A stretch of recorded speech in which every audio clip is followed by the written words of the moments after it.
Hey guys, it's Mitch. How's it going?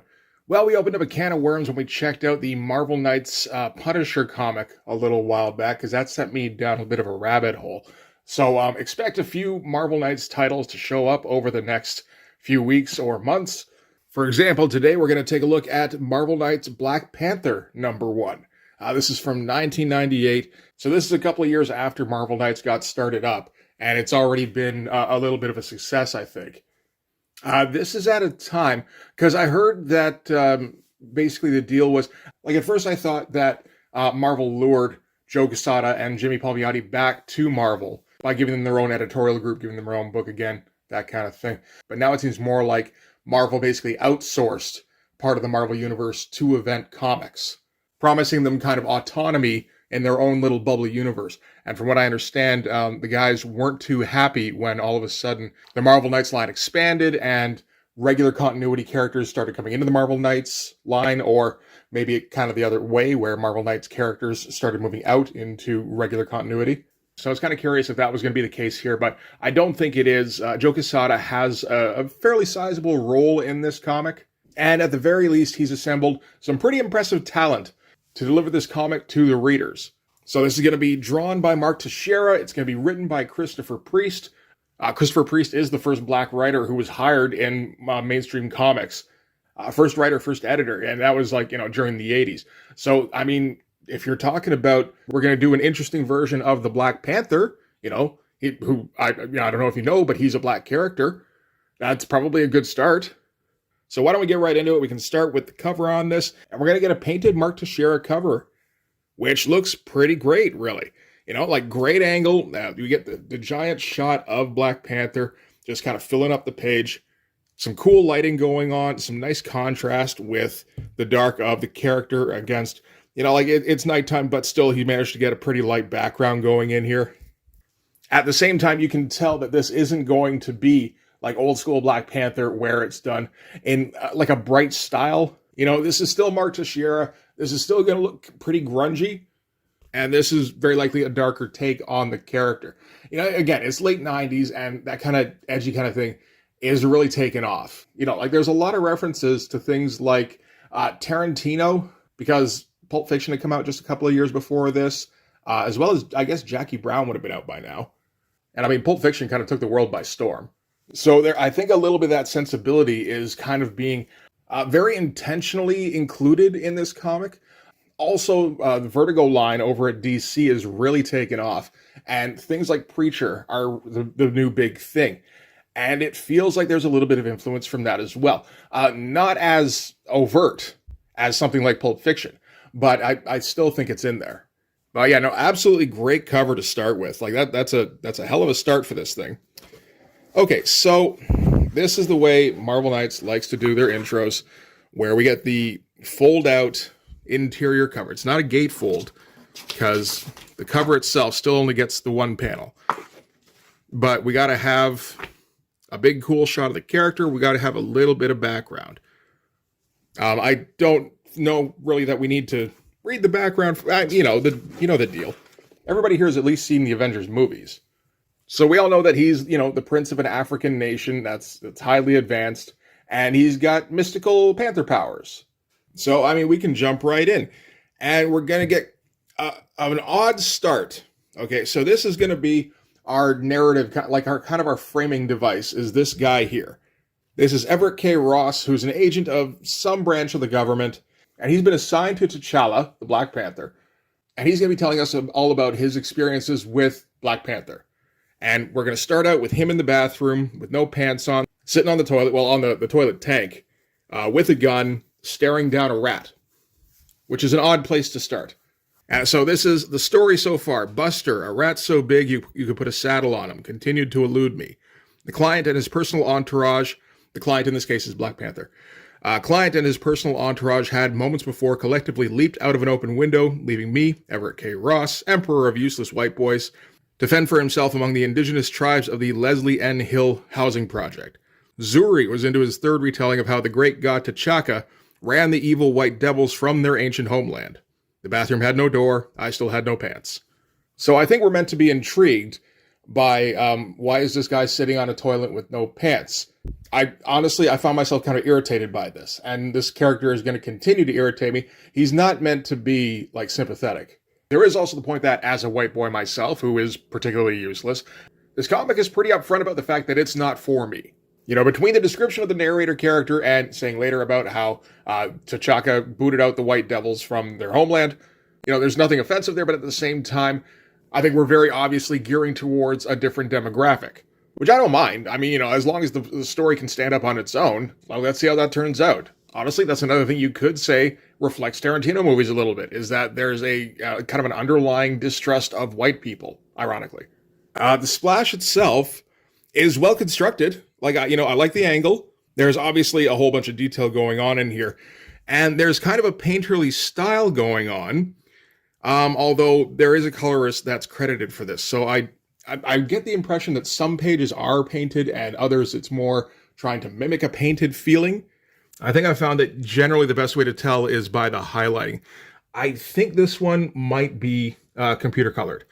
And not only that, but I don't think there's any ink that's going to be used in the production of this comic. I think this is, I don't know, I get the impression it's upscaled pencils, which seems a little bit early for that kind of thing. You know, Jay Anaclato on Area is still, I think, a year out. I think like Rob Liefeld on his second run on X-Force, that's still like 4 years in the future. It might be starting up now, I'm not for sure.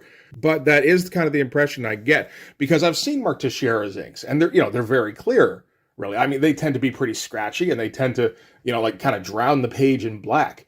But it's usually pretty distinctive. And I gotta say, without like clear line work, things start to get kind of muddy in this comic. I'm not really a fan of this particular look for Mark Teixeira. This feels like the beginning of kind of the downward slope for Mark Teixeira. I love Mark Teixeira's work, but the thing is, I love Mark Teixeira's work on like Ghost Rider and Sabretooth. I think that's him at the peak of his powers. And this stuff doesn't exactly feel like shortcuts, although I don't know, maybe it is. Because just without that inking aspect, it feels a little bit unfinished, and it feels like other people are trying to help out to get this thing out on a schedule. Anyway, we've got our opening scenario. We've got our guy, look how there's nothing in terms of line work here. It's mostly done with the colors, and even the lines that are there, the outlines and all that, they're kind of fuzzy. And yeah, I don't like that as much as earlier Mark Teixeira work. So we might as well go through the narration here. Again, just to kind of give you a flavor of it. And yes, while struggling through finals at Oxford, this was just what I had in mind. Shooting housing project rats while wearing no pants. I named him Buster, as in Busta my chops. Buster knew I wouldn't shoot him. The rounds might go through the floor and hit somebody below. Oddly enough, nobody was singing, which really disturbed me. I mean, on TV, there was all this singing in the ghetto. I was made to believe people sang here, and that singing would often spin out into these big production numbers. I'd been lied to. Zuri was a lifelong friend of T'Chaka, the client's late father and previous king of Wakanda. An old guy, Zuri could still break me in half and make raw switches. Which was primarily why I let him ramble on while we waited there for the client's return. He didn't shut up until the devil stopped by. So we're opening up by getting not very much information. The information we are getting seems to be kind of peripheral and vague, which I'm not a huge fan of. From what I understand, this run is it's pretty highly acclaimed. Like, a lot of people seem to dig this quite a bit, although I get the impression maybe it's for more the writing than the art. But I don't like the kind of oblique way we're approaching this.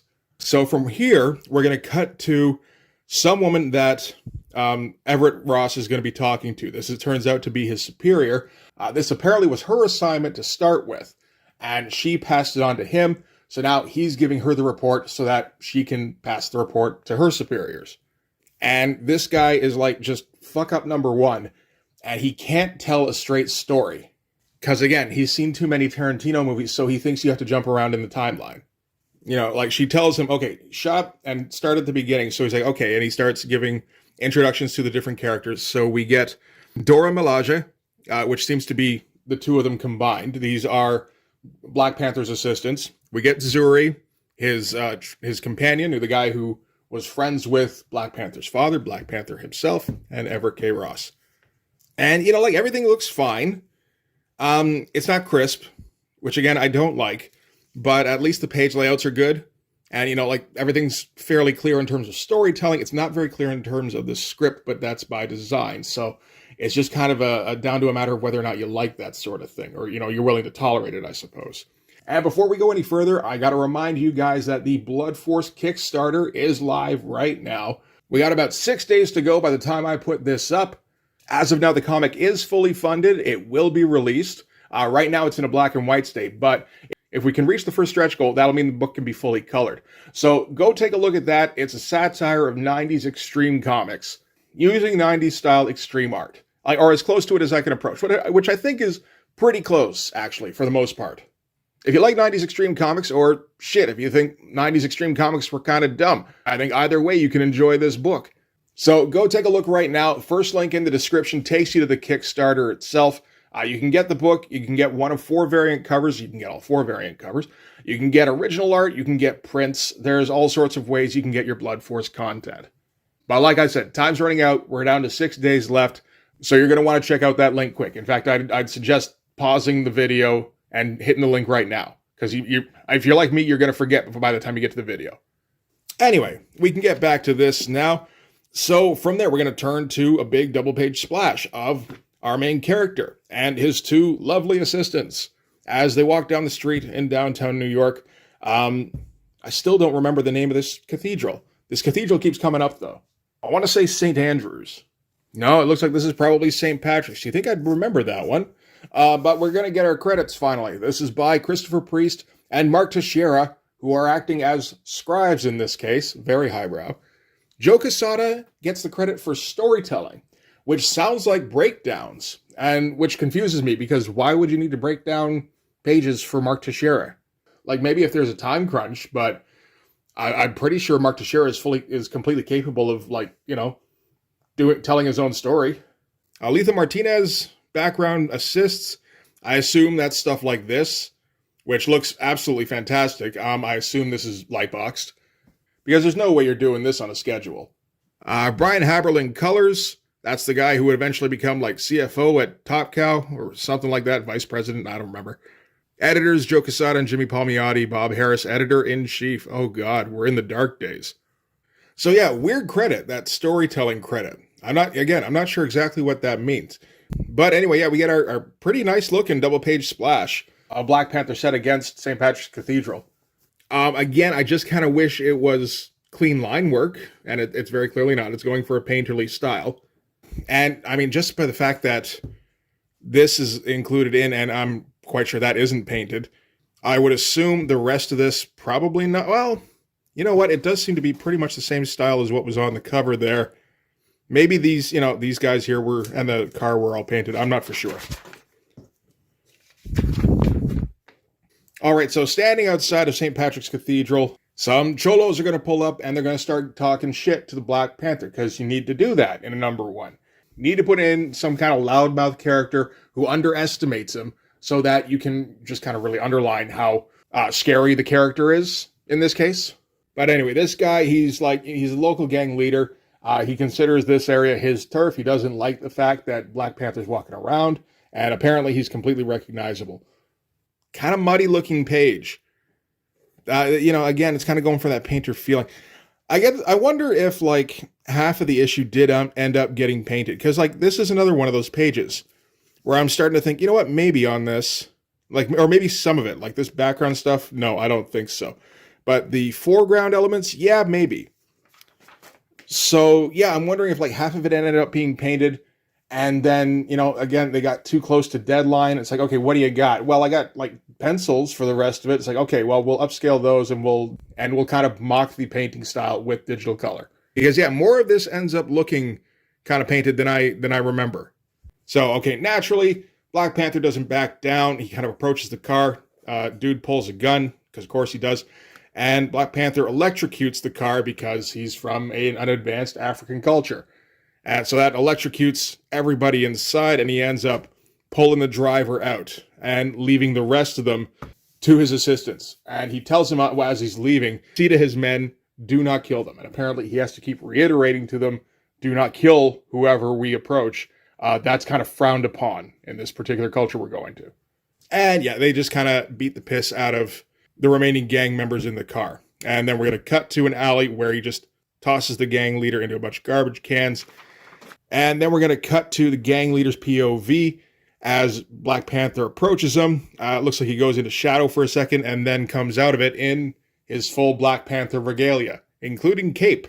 And he invites the gang leader to, take your best shot. I'm not even going to try and stop you. Tries to stab him, and the knife breaks. So I guess this is, like a vibranium outfit, something like that. So we're establishing that this guy has nothing to threaten Black Panther with, which is usually the point where the superhero goes, okay, so, now don't ever come up to me again. But that's not how this version of Black Panther operates. He works by intimidation. So he grabs the gang leader by the hair and starts pulling him up the side of the building here. Cool looking shots, like neat looking angle here. It feels like it shouldn't 100% work the way that it's been drawn. Like that his legs should be maybe further down, except it kind of does work. Like for one thing, he's partially climbing up the side of the wall with his feet as he goes up. And, just for another thing, I don't know, just the, getting the full body shot is necessary. And, mostly from a straight on kind of angle. And, I do like this sequence here where he kind of turns into shadow and then turns into the black, like it is pretty badass. So anyway, he takes him up to the roof and beats him around a little bit more and basically tells him, all right, so now we've established you can't do anything to me, so now you're going to work for me. I'm here in America because a child was killed at the Tomorrow Fund, so you're going to help me bring the child's killer to justice.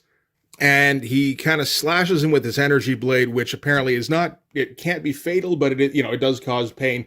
And more importantly, it's going to mark him with an energy signature that he can track. So he's like, doesn't matter what you do now, I can find you, so don't try to screw me over.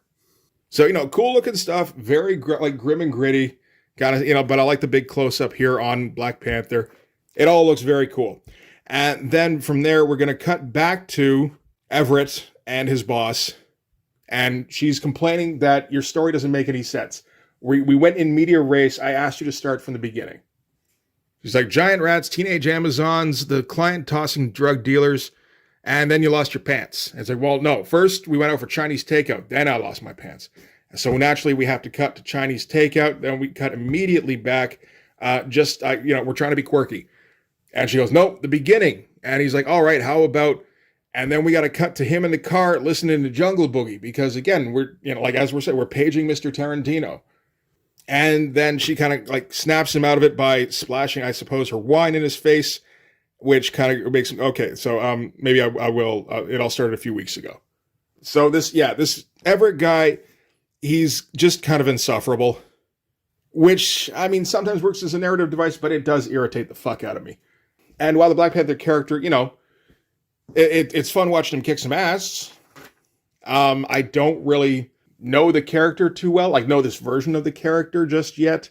So he's not real, the character I know the most so far is Everett Ross, and I wish I didn't.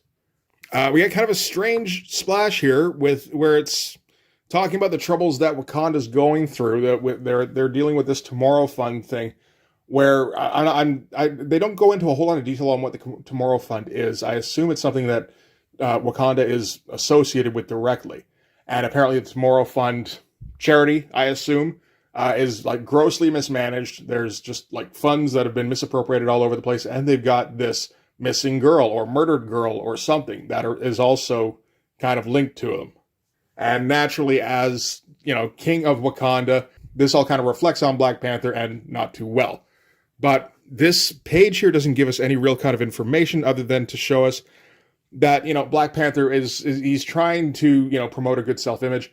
And there's all sorts of just kind of nasty shit that's associated with him and his rule right now. I suppose that's something. I think here we're cutting, this is a little confusing.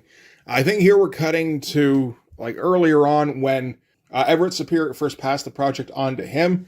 So we find out her name here. We might have found it out before. Her name is Nikki. And she's just trying to convince Everett that, no, this is an assignment you want to take. This is going to be high profile.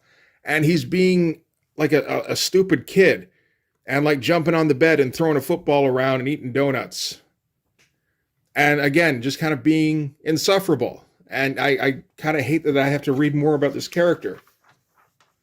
And shit, then we're going to get a double page spread as we hear a little bit more about what's going on in Wakanda right now. It's a cool looking double page spread. It's also very murky. You know, a big part of that's down to the colors, but again, part of it is from the fact that there's no clean line work, which isn't necessarily a bad thing for everybody. It's just a preference, I think, for me. But if you're going to do this kind of thing with like smudgy outlines, personally, I'd prefer if the colors were a little bit more vibrant so that there's a bit more differentiation. Or at least, you know, that there's a bit more contrast anyway. Okay, so they're going to give us a bit of a breakdown of what's going on.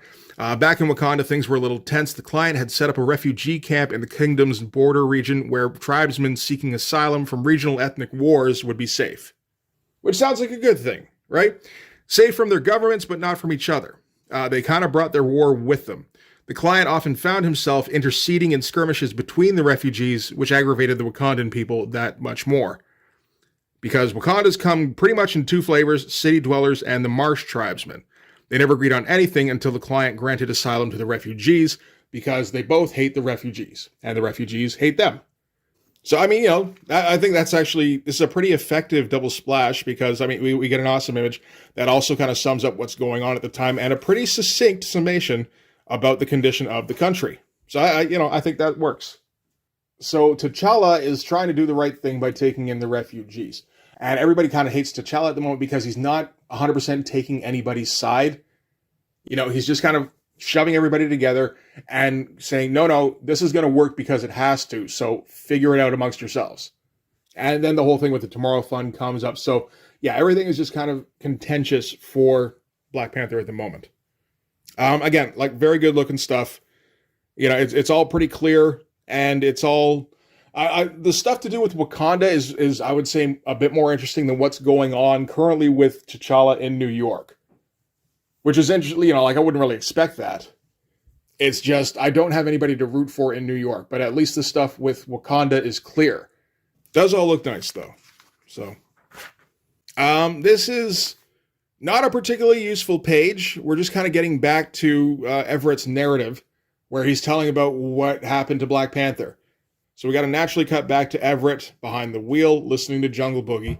You know, like obviously the Jungle Boogie thing is a direct Tarantino reference, but again, all the jumping around in the timeline, that's part of the thing that feels like that influence. I feel like that's the thing everybody took from Tarantino movies, was that that's how you make movies interesting, is that you make them non-linear. And it's like, well, I mean, that's one way to do it, but honestly, one of the big things about Tarantino, aside from the fact that he tends to choose very good shots, and, you know, his movies are visceral and provoke a gut reaction. But the other big thing about Pulp Fiction was that the conversations were interesting between the characters, which people tried to kind of emulate, but without that kind of sensibility, it's pretty hard to pull off. Okay, so back in his narrative anyway, Everett goes to the airport to pick up T'Challa. He's got his two assistants with him. I assume that's what this is, just, you know, T'Challa and the assistants, and not this whole crowd of people is also coming with him. But Nikki doesn't want to hear about that. She's just like, just tell me about him. When did he enter the picture? So I guess we got to jump around again in the time. Like, you know, like it's getting like tiring where we're not getting a straight narrative. But okay, after the business with the rat, he has to go, and there's a knock at the door. He answers the door. Zuri is still talking about T'Challa. This is the fourth time through. And Everett opens the door, and somebody he perceives to be the devil is standing there. And he just kind of looks at it blankly for a second, slams the door, pauses for a moment, and goes to Zuri, "It's for you." So that's our cliffhanger. And, you know, like we get photocopied panels here, but this is more for comedic effect. So that's all right. It's not particularly exciting. I would say not too much in this is exciting. There's some cool stuff where Black Panther is dealing with the gangster, but that's kind of it, really. We get some cool shots otherwise, but no really exciting narrative. This is a lot more about backstory, really. So yeah, that's Black Panther #1. I don't really think I enjoyed that too much. You know, like it looks pretty good. It's not the Mark Teixeira I want, but it's also not latter day Mark Teixeira, where he's going with far less detail. and kind of leaving it up to the colorist. This seems to be a bit more of a midpoint. This version of T'Challa seems all right, but not particularly interesting just yet. Then again, we didn't hear very much about T'Challa himself. We heard a lot more about Wakanda. So I don't know, if you're dead set on reading like 2 or 3 issues, there's a good chance this picks up and gets more interesting. But for me, I don't have any interest in the Black Panther character, really. I don't like this version of Mark Teixeira. I'm not really familiar with Christopher Priest's writing. There's nothing really to lure me back. I mean, particularly considering we didn't get any kind of hook in terms of the story itself. Like, the closest thing we got to a hook is there's an investigation going on, and there's a dude who looks like the devil. It's like, honestly, we saw that. Like, shit, that was in the Punisher Marvel Knights #1 as well. And I don't have any kind of interest in reading #2 of that either. So, yeah, I mean, like I said, I think there's a good chance there's more stuff in this series. Christopher Priest would write it for quite a while. I think most of the first 59 issues. Mark Teixeira wouldn't last quite as long. He seems to last about the equivalent of a miniseries, which to me kind of equates as that was how this was pitched. And, we'll put it out as a 4-issue story and we'll see how it does. And it did well enough that they continued it. But Mark Teixeira, obviously he's not going to keep up on month-to-month basis. So, I mean, not the worst thing Marvel would put out, or Marvel Knights for that matter. I think we've already seen the worst thing Marvel Knights put out. Just still not my thing. And that's all right. Not everything is going to be for me. So we'll check out more Marvel Knights stuff soon. We can check out Joe Quesada's Daredevil. We can look at Inhumans. There's a Ghost Rider that came out in the Marvel Knights run. There's all sorts of options we can look at. So, like I said, you'll see those over the next few weeks. But for this one anyway, that's going to do it. Thanks very much for watching, guys. If you like this video, please hit the like button. Helps with all the algorithm stuff. If you want to see more, hit subscribe. And if you really want to help out, in the description, there's a link to my Patreon. If you go subscribe there, that'll give you access to everything I do. So all sorts of videos, everything to do with the Blood Force comic, including everything to do with the Blood Force Kickstarter. You can also follow me on Instagram and DM me there for commissions. So yeah, that'll do it. Thanks again for watching, guys. I'll see you in the next one. Bye-bye.